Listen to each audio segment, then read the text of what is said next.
Hi hello నమస్తే welcome to RTV entertainment. So ఈరోజు మనతో పాటు సినీ క్రిటిక్ దాసరి విజ్ఞాన్ ఉన్నారు.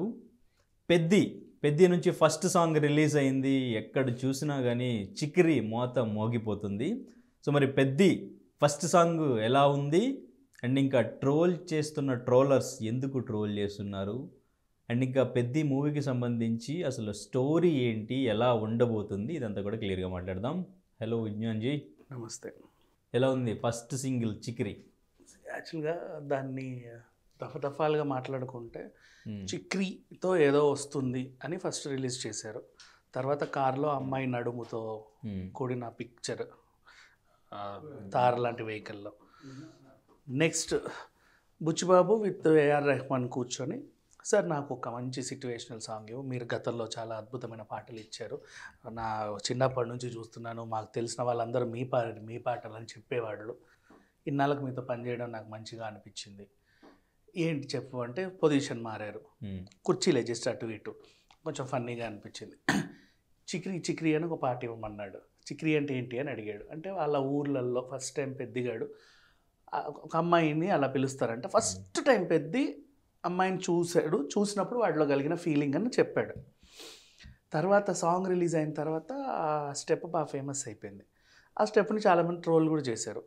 ఇది ఆ సినిమాలో ఇలా ఉంది, ఇందులో ఇలా ఉంది, ఇస్మార్ట్ శంకర్లో అట్లుంది, ఈయనదే లైలాలో అలా ఉంది. ఫస్ట్ ప్రోమో స్టెప్ను కూడా ట్రోల్ చేశారు. నా అభిప్రాయం, నేను సినిమాటిక్గా చెప్తున్నా, నేను దేన్ని అనట్లేదు. సిట్యువేషనల్ సాంగ్స్, ఫర్ ఎగ్జాంపుల్ పోలుద్దామంటే పుష్పతో పోలుద్దామా? ఫర్ ఎగ్జాంపుల్ ఫస్ట్ శ్రీవల్లిని చూసినప్పుడు శ్రీవల్లి సాంగ్ వచ్చింది.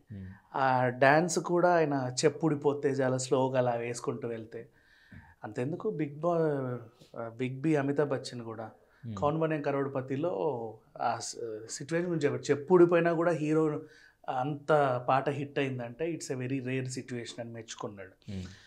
ఆ పాట కూడా స్లో మెలోడియస్గా ఉంటుంది. అంటే చూడు, ఎన్ని సినిమాలైనా, నాట్ ఓన్లీ సినిమాలు, బయట ప్రపంచం అయినా సరే, ఫస్ట్ టైం ఒక అమ్మాయిని చూసావు, ఫస్ట్ టైం చూసినప్పుడు నీకు ఫీలింగ్ కలిగింది. తర్వాత ఆ పిల్ల యాక్సెప్ట్ చేస్తే నీకు పూనకం వస్తుంది ప్రతి సినిమాలో. ఇక్కడ పెద్ద చూడగానే అంత ఆ లెవెల్ పూనకం వచ్చిందంటే, ఆ స్టెప్ అంతా ఫాస్ట్గా ఆ పిల్ల యాక్సెప్ట్ చేస్తే ఇంకా నెక్స్ట్ ఆ ఇంటెన్స్ సినిమాలు ఇంకా బాగా పేలాల. అది ఆ అంచనాలు కాస్త తగ్గితే ప్రేక్షకుడు హట్ అవుతాడు. అది నేను చెప్పేది. ఇప్పుడు శ్రీవల్లి ఫర్ ఎగ్జాంపుల్ చూసినప్పుడు చాలా సింపుల్ సాంగే, శ్రీవల్లి యాక్సెప్ట్ చేసిన తర్వాత ఇక పుష్ప నెక్స్ట్ లెవెల్ కదా. ఇంకా వాళ్ళ అన్యోన్యతతో ఆ పాట నెక్స్ట్ పార్ట్ 2లో ఫాస్ట్ సాంగ్స్ అట్లా. నెక్స్ట్ అంటే నేను దీన్ని కంపేర్ చేయట్లేదు, బట్ జస్ట్ అంటే రగ్గుడ్ లుక్లో ఉంది కాబట్టి నాకు ఎందుకు అట్లా అనిపించింది.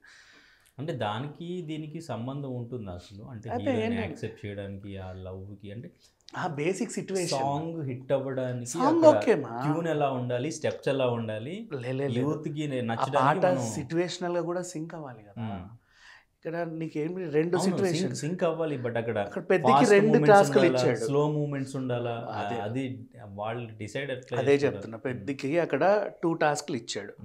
ఒకటి క్రికెట్, ఇంకోటి అమ్మాయిని చూసి పడిపోవడం. అంటే ఇతని మైండ్లో ఆల్రెడీ ఒకటి ఫుల్ఫిల్ అయ్యి ఉంది. అదే పుష్పకి అంటే అదేం లేదు, శ్రీవల్లిని చూడనే పడిపోయాడు, వాడి జాబు కూలి పని, వాడికి తెలుసు ఆ విషయం. ఇక్కడ పెద్దకో టాస్క్ ఉంది, అది గెలవాలో లేకపోతే ఆ గల్లీ క్రికెట్ నుంచి ఏదో అవుతాడో సినిమా చూస్తే అర్థమవుతుంది. అండ్ అలాగే పనిలో పనిగా శ్రీవల్లిని కూడా చూశాడు. ఐఎమ్ సారీ శ్రీవల్లి అంటే నాకు మళ్ళీ పుష్ప వస్తుంది. ఆ చిక్రీని కూడా చూశాడు. చిక్రీ పేరు అచ్చియమ్మ చూసాడు. చూసిన తర్వాత ఆ లెవెల్లో నీకు మంచి స్టెప్ వేసి ఫాస్ట్ అన్నావంటే, ఆ పిల్లలు నీ లవ్ యాక్సెప్ట్ చేస్తే, చూసినప్పుడు ఇంత వచ్చింది కదా, యాక్సెప్ట్ చేస్తే ఆ రేంజ్ ఇంకింత ఉండాలి, ఆ బీట్ ఇంకా ఎక్స్ట్రా ఆర్డినరీగా ఉండాలి. అట్లా అంచనాలు పెట్టుకొని ప్రేక్షకుడు వెళ్ళినప్పుడు వాళ్ళని సాటిస్ఫై చేస్తే బాగుంటుంది. లేకపోతే నెక్స్ట్ మంచి ఫీల్ గుడ్ అయి ఉండాలి.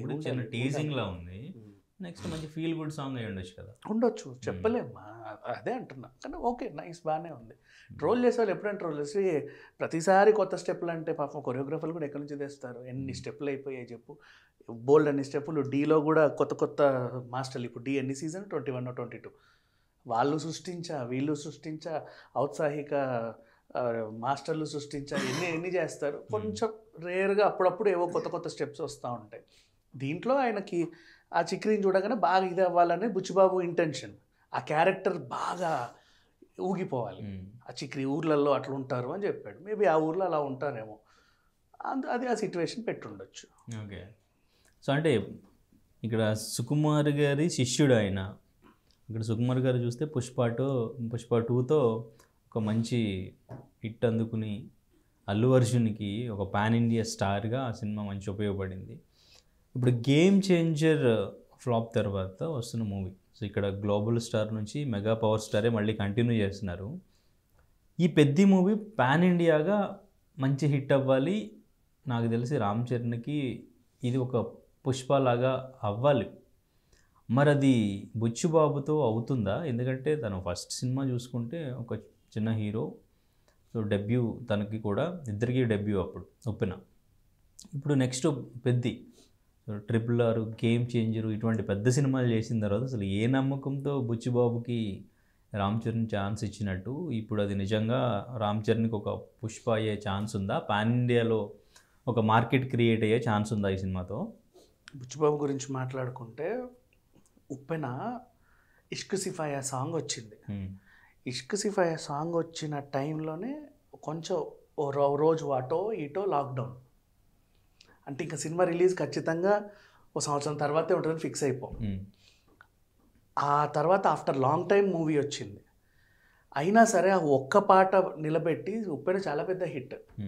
అండ్ చాలా డేర్ స్టెప్ తీసుకున్నాడు. ఇప్పుడు అంత పెద్ద ఫ్యామిలీ నుంచి ఒక హీరో వచ్చినప్పుడు ఆ రేంజ్ ప్రయోగం స్టోరీ, చాలా డేర్ స్టెప్ అట్లా. అండ్ దాంట్లో సాంగ్స్ కానీ వాళ్ళ మధ్యలో ఎమోషన్స్ కానీ అన్నీ బాగా పండి, ఆ విలన్ ఎలివేషన్స్ కానీ A to Z అలా ఒక పద్ధతిగా సెట్ అయింది, పెద్ద హిట్ అయింది. అంటే సినిమాటిక్గా ఆడియన్స్ పల్స్ని పట్టుకోగల డైరెక్టర్ అని ఆల్రెడీ రుజువైంది. మరి అట్లాంటి ఆయనకి ఇంకా పెద్ద స్టార్ని అండ్ ఇంకా పెద్ద మ్యూజిక్ డైరెక్టర్ని, ఆస్కార్ రేంజ్ మ్యూజిక్ డైరెక్టర్ని ఇస్తే ఆయన ఇంకా బాగా చేస్తాడు. అండ్ ఇక సుకుమార్ గారి శిష్యుడు అన్నావు కదా, ఆయన శిష్యుడు ఆయన్ని చూస్తూ వచ్చాడు కాబట్టి ఆయనలాగే తీయాలనుకుంటారు. కొంచెం వాళ్ళ ఛాయలు ఉంటాయి, యాక్సెప్ట్ చేయాలి. ఇంకొకటి, Ram Charan after game changer మెప్పిస్తాడా అంటే, గేమ్ చేంజర్ టైంలోనే ఆడియన్స్ రగ్గుడు హీరోలకు అలవాటు పడిపోయారు. ఇప్పుడు ఒకప్పట్లాగా నువ్వు నున్నగా ఇస్త్రీ బట్టలు వేసుకొని స్టైల్ డ్రెస్లు వేసుకుంటా అంటే కుదరట్లా. అప్పట్లో కృష్ణ గారు, జగపతి బాబు గారు వేసుకునే వాళ్ళ సాంగ్స్లో వెరైటీ బట్టలు. ఇప్పుడు చూడట్లా, కళ్ళజోడు, ముక్కు, మూతి, నీ branded shoe, branded bike, nobody is watching. ఎంత రగ్గుడుగా ఉంటే అంత ఇష్టపడుతున్నారు. తండేల్, పుష్ప, ఇప్పుడు రేపు తండేల్ వాళ్ళ తమ్ముడు అఖిల్ ది లెనిన్ సినిమా వస్తుంది, అది కూడా అంతే విలేజ్ బ్యాక్ డ్రాప్లు కొంచెం న్యాచురల్గా ఉంటే చూస్తున్నాను. శ్రీకాంత్ కొడుకు ఎంత అందంగా ఉంటాడు అబ్బాయి. ఇప్పుడు డిసెంబర్లో ఛాంపియన్గా అతను రగ్గుడుగా వస్తున్నాడు. మహేష్ బాబు గుంటూరు కారం రగ్గుడు. అంటే ఆడియన్స్ ఏంటంటే హీరో రామ్ పోతినేని రగ్గుడు ఉంటే ఇప్పుడు ఇష్టపడుతున్నారు. ఇప్పుడు పెద్ద కూడా అదే లుక్లో వచ్చింది కాబట్టి మేబీ ఇష్టపడవచ్చు. ఓకే. సో పాన్ ఇండియాగా వర్కౌట్ అయ్యే ఛాన్స్ ఉందా? పాన్ ఇండియా వర్కౌట్ ఏమో తెలుగులో అయితే బాగుంది. అంటే తెలుగు ఆడియన్స్ రగ్గుడు లుక్ ఇష్టపడుతున్నారు. మరి ఇంకా హిందీ వాళ్ళు కూడా ఇష్టపడ్డారు కాబట్టి పుష్ప అంత పెద్ద హిట్ అయింది. సో ఇష్టపడచ్చు. Subject depends on subject. Even Kantara, KGF, Salaar hero ఎంత రగ్గుడు ఉంటే అంత నచ్చుతున్నారు. సో అలాగే ఈయన కూడా రగ్గుడు లుక్లో ఉన్నాడు కాబట్టి నచ్చవచ్చు. Right, thank you.